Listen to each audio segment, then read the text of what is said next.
Hello yes, இந்த வீடியோவில் நம்ம என்ன பார்க்க போகிறோம் அப்படின்னு பார்த்தீங்கன்னா, நம்ம வந்து பார்த்திங்கன்னா பெரிய ஜீனியஸ், நம்ம பெரிய அறிவாளி அப்படின்னு நம்ம நினச்சிக்கிட்டு இருப்போம். நமக்கு எதுவும் நடக்காது, நம்ம கண்ட்ரோலாக இருப்போம், நமக்கு எதுவும் பிரச்சனைலாம் நடக்காது, நம்ம எல்லாம் கரெக்டாக பண்ணிடுவோம் அப்படின்னு நம்ம நினச்சிக்கிட்டு இருப்போம். ஆனால் அதெல்லாம் நடக்குமா? நிறைய பேர் எவ்வளோ பிரச்சனைகள் மட்டும் எவ்வளோ தப்பான முடிவுகள்லாம் எடுத்துக்கிட்டு, கஷ்டமான முடிவுகள்லாம் எடுத்துக்கிட்டு வாழ்றவங்கெல்லாம் ஏன்டா லூஸ்தனமாக அதெல்லாம் பண்ணிகிட்டு இருக்காங்க அப்படின்னு நமக்கு தோணும். அப்படிங்கும்போது நமக்கும் அந்த மாதிரி நடக்க வாய்ப்பு இருக்குது இல்லையா? நம்ம மட்டும் என்ன பெரியாலாம் என்ன? அந்த மாதிரி சுச்சுவேஷனில் ஒன்றே ஒன்று தான் சொல்ல வரேன். இந்த உலகத்தில் பார்த்திங்கன்னா, நம்ம குழந்தையா இருக்கும்போது எப்படி ஒன்றும் தெரியாமல் இருந்தோமோ அந்த மாதிரி தான் இப்பயும் இருக்கிறோம்.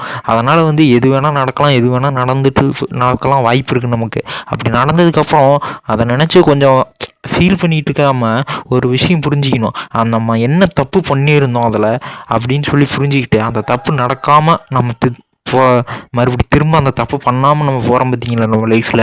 அப்படி இருக்கும்போது தான் நம்ம லைஃப் கொஞ்சம் நல்லாயிருக்கும், நம்ம லைஃப் கொஞ்சம் சக்ஸஸ்ஃபுல்லாக போகும். அதை விட்டு நமக்கு எல்லாம் தப்பு நடக்குது, அது இதுன்னு நடக்குதுன்னு சொல்லிட்டு நம்ம போட்டு குட்டாவாக்கில் எதையும் பண்ணிகிட்டே இருக்க முடியாது. நம்ம என்னென்ன பண்ணிகிட்ருக்கோம், நம்மளோட அனுபவம் என்ன, அதெல்லாம் தெரிஞ்சுக்கிட்டு அதுலேருந்து நமக்கு சரியான பாதையை கண்டுபிடிச்சி போயிட்டே இருக்கணும். நம்ம கற்றுக்கிட்டது, நமக்கு பிரச்சனை ஏதாவது வந்துச்சுன்னா அதுலேருந்து என்ன கற்றுக்குறோம், எல்லாத்தையும் நம்ம அடுத்தடுத்து என்னென்னலாம் கற்றுக்குறோமோ அதை எல்லாத்தையும் வச்சு நம்ம அடுத்தடுத்து நம்ம லைஃப்பில் சக்ஸஸ்ஃபுல்லான முடிவுகளை எடுத்துகிட்டு போயிட்டே இருக்கணும்.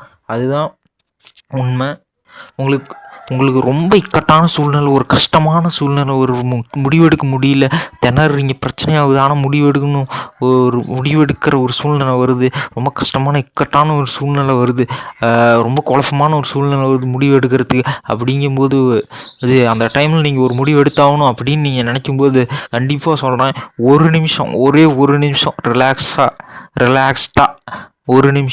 ரிலாக்ஸ்டாக இருந்துட்டு உங்களுக்கு பிடிச்சிருந்தா ஒரு நிமிஷத்தில் ஒரு சின்னதாக யோகா, ஒரு மார்ஷியல் ஆர்ட், அதாவது கும்ஃபு கராத்தே, அந்த மார்ஷியல் ஆர்ட் இல்லை டான்ஸு, ஒரு நிமிஷம் ரிலாக்ஸ்டாக ஆடிட்டு ஒரு நிமிஷம் அந்த முடிவை மட்டும் கொஞ்சம் அந்த பிரச்சனைக்குரிய அந்த இக்கட்டான அந்த சூழ்நிலையில் எடுக்கக்கூடிய அந்த முடிவை கொஞ்சம் தள்ளி போட்டு, ஒரு நிமிஷம் தள்ளி போட்டுட்டு எடுங்க.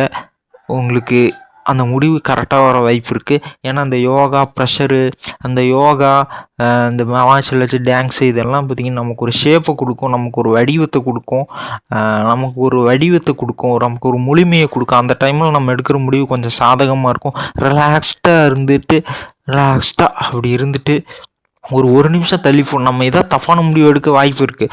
ஒரு நிமிஷம் அந்த முடிவு, அந்த இக்கட்டான முடிவு இருக்குல்ல, அதை ஒரு நிமிஷம் மட்டும் தள்ளி போட்டுட்டு எடுத்திங்கன்னா, ஒரு நிமிஷம் தள்ளி போட்டு அதுக்குள்ளே உங்கள் பிரெயின் ஏதாவது யோசித்து ஒரு நல்ல முடிவை எடுக்கும். ஒரு நிமிஷம் மட்டும் டக்குன்னு அந்த இக்கட்டான சூழ்நிலையில் முடிவு எடுக்காமல் ஒரு நிமிஷம் தள்ளி போட்டு எடுத்திங்கன்னா உங்கள் பிரெயின் ஏதாவது முக்கியமான ஒரு நல்ல முடிவு எடுக்க வாய்ப்பு இருக்குது. ஸோ இந்த மாதிரி யோகா, டான்ஸு இந்த மாதிரிலாம் பண்ணிக்கிட்டே எடுங்க. பாய்.